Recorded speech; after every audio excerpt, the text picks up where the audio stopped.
In this video, I'll be telling you everything you need to know about the great theoretical physicist and cosmologist Stephen Hawking. Stephen Hawking was born on 8th January 1942 in Oxford to Frank and Isabel Hawking. Both his parents attended the University of Oxford, where his father read medicine and his mother read philosophy, politics and economics. His mother worked as a secretary for a medical research institute and his father was a medical researcher. Hawking had two younger sisters, Philippa and Mary, and an adopted brother, Edward Frank David. Hawking's family moved to St. Albans, Hertfordshire in 1950. When they moved there, they were considered highly intelligent. They lived a frugal existence over there in a large, poorly maintained house. Hawking began his schooling at the Bryan House School in Highgate, London. In St. Albans, the 8-year-old Hawking attended St. Albans High School for girls for a few months. Hawking also attended Radlett School. Hawking's family always placed a high value on education. Hawking's father wanted his son to attend the well-regarded Westminster School, but the 13-year-old Hawking was ill on the day of scholarship examination. His family could not afford the school fees without the financial aid of the scholarship examination, so he remained at St. Albans. He enjoyed board games, the manufactures of fireworks, model airplanes and boats, and long discussions about Christianity and extrasensory perception.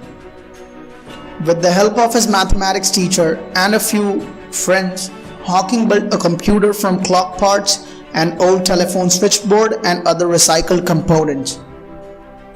Although Hawking was known as Einstein at his school, Hawking was not initially successful academically. He was inspired by his maths teacher and decided to read mathematics at university. Hawking's father advised him to study medicine, considering there were very few jobs for mathematics graduates. Hawking began his university education at his father's alma mater, University College, Oxford, in October 1959 at the age of 17. For the first 18 months, he was bored and lonely. He found academic work ridiculously easy. During his second and third year, Hawking developed into a popular, lively and witty college member, interested in classical music and science fiction. When Hawking joined the University College Boat Club, Hawking cultivated a daredevil image, steering his crew on risky courses that led to damaged boats. Hawking planned a graduate study in cosmology at the University of Cambridge. He began his graduate work at Trinity Hall, Cambridge in October 1962. Hawking was initially disappointed to find that he had been assigned Dennis Valenciano, one of the founders of modern cosmology, as a supervisor rather than Yorkshire astronomer Fred Hoyle. During his first year as a doctoral student, he found his training in mathematics inadequate to work in general relativity and cosmology. After being diagnosed with motor neuron disease, Hawking fell into a depression. Though his doctors advised that he continue with his studies, he felt there was little point. His disease progressed more slowly than doctors had predicted. An initial diagnosis that he had only 2 years to live proved unfounded, as he lived till the age of 76. Inspired by Roger Penrose's theorem of a space-time singularity in the center of black holes, Hawking applied the same thinking to the entire universe, and during 1965 he wrote his thesis on this topic. Hawking's thesis was approved in 1966. His essay titled Black Holes won the Gravity Research Foundation Award in January 1971. The radiation emitted by black holes is known as Hawking radiation. Hawking was elected a Fellow of the Royal Society in 1974, a few weeks after the announcement of Hawking radiation. At the time, he was one of the youngest scientists to become a Fellow. Hawking spoke of God in a metaphorical sense always. In A Brief History of Time, Hawking stated, "If we discover a complete theory, it would be the ultimate triumph of human reason, for then we should know the mind of God." One of the first messages Hawking produced with his speech-generating device was a request for his assistant to help him finish writing A Brief History of Time. The book was published in April 1988 in the US and in June in the UK, and it proved to be an extraordinary success, rising quickly to the top of bestseller lists in both countries and remaining there for months. The book was translated into many languages and ultimately sold an estimated 9 million copies.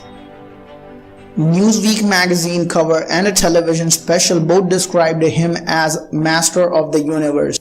A film version of A Brief History of Time, directed by Errol Morris and produced by Steven Spielberg, premiered in 1992. The film was a critical success. In 2007, Hawking and his daughter Lucy published George's Secret Key to the Universe, a children's book designed to explain theoretical physics in an accessible fashion and featuring characters similar to those in the Hawking family. The book was followed by sequels in 2009, 2011, 2014 and 2016.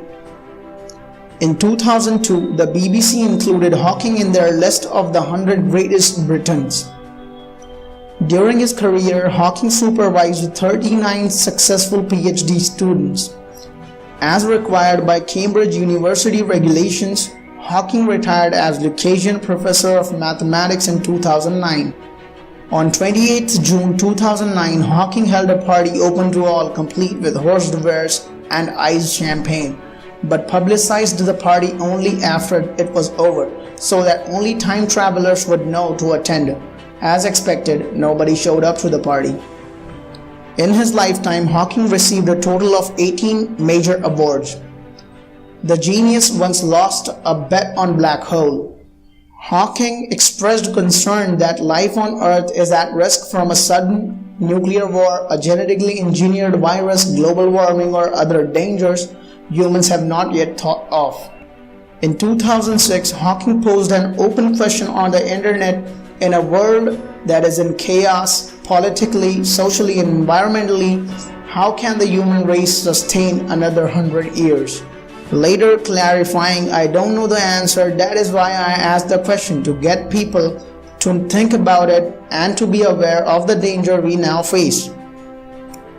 Hawking died in his home in Cambridge, England, early in the morning of 14th March 2018 at the age of 76. His family stated that he died peacefully.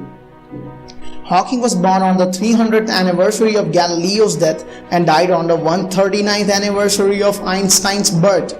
This is the fact that amuses me the most. His grave is located near to those of Sir Isaac Newton and Charles Darwin.